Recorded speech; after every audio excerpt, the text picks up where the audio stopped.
click, click, click, click, click, click, click. If you're anything like me, then you agree that one of the best features of the Octatrack is the ability to transition from one set of parameters to another without actually, touching any of the effects knobs. The crossfader lets you smooth the transition out, but it's the transition itself that makes the music interesting. On the surface, you might think that it sucks that we're only limited to 16 scenes, but what if I told you that there was a simple trick that lets you add 64 additional kind of mini scenes?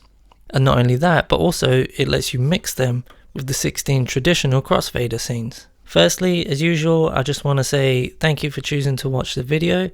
I know that your time is precious, so I'll try not to waste it. I'll get right to the point, but if you do find you enjoy watching this or you learn something new, then I do encourage you to press the like and subscribe button and the bell and all that stuff down here.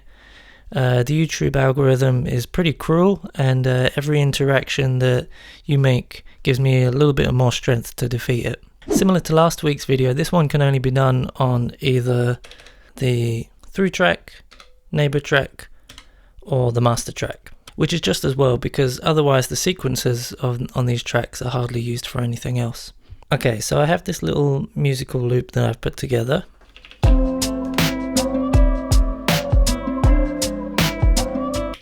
I've got drums on track 1 and some music on track 2, and I've got a few scenes that I've set up.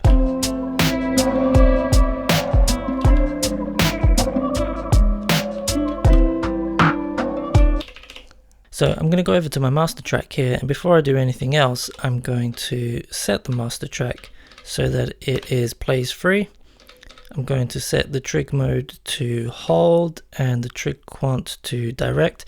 Now setting it to hold is just a safety precaution, just in case we manage to accidentally trigger the track. Then as soon as we lift our finger off the trig, the track will stop playing. The main point is we don't want the sequencer to play at all. Now in record mode on my master track, I'm going to add a trig at trig 1, and what I'm going to do is I'm going to press every button for my 2 effects tracks.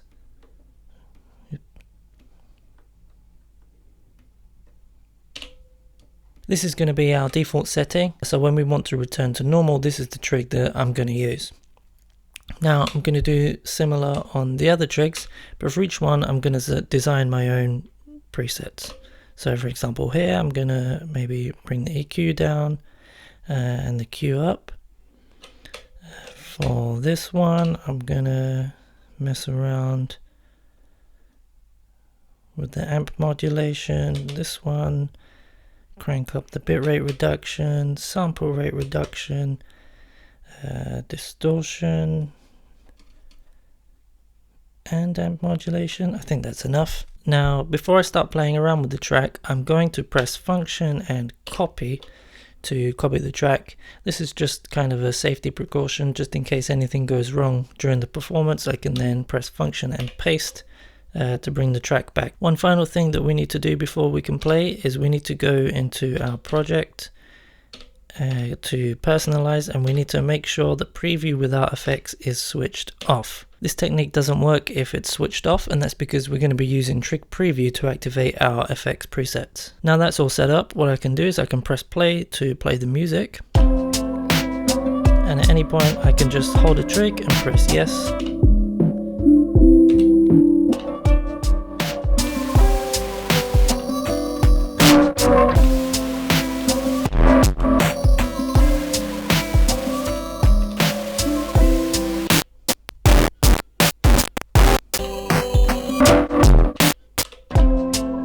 Like that.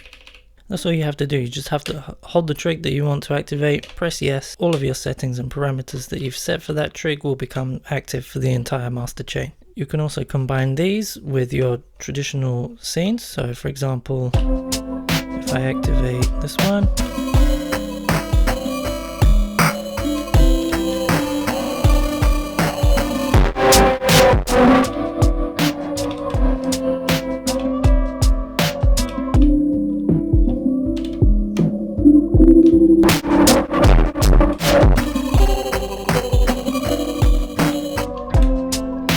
just like that. Here's another quick tip. If you press the trig quickly, you're going to end up removing it and then you'll lose your settings. So firstly, you can paste again and regain the settings that you had before, but also make sure you hold the trig down, press yes. Once you've hit yes, let go. The timing can be a little bit funny for some people, but you get used to it. Another thing to note is that if you're holding multiple trigs, then the Octatrack will register the first trig and ignore the later ones. You can use this to your advantage, so if you can't get the timing right, for example, then you can simply activate the earlier trigs as opposed to the later ones,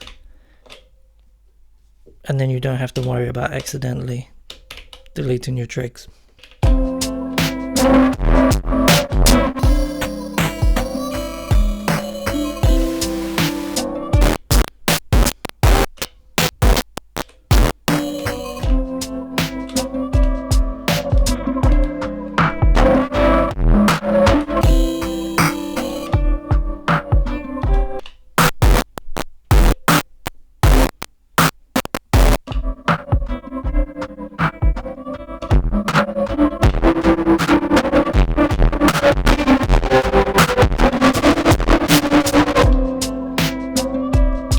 That's it for today. Another time I'm going to show you how you can use this technique in other weird and wonderful ways, including using MIDI loopback to create a synth with other changing presets. So yeah, give yourselves a clap for learning something cool. I love you. Thanks very much, and bye bye.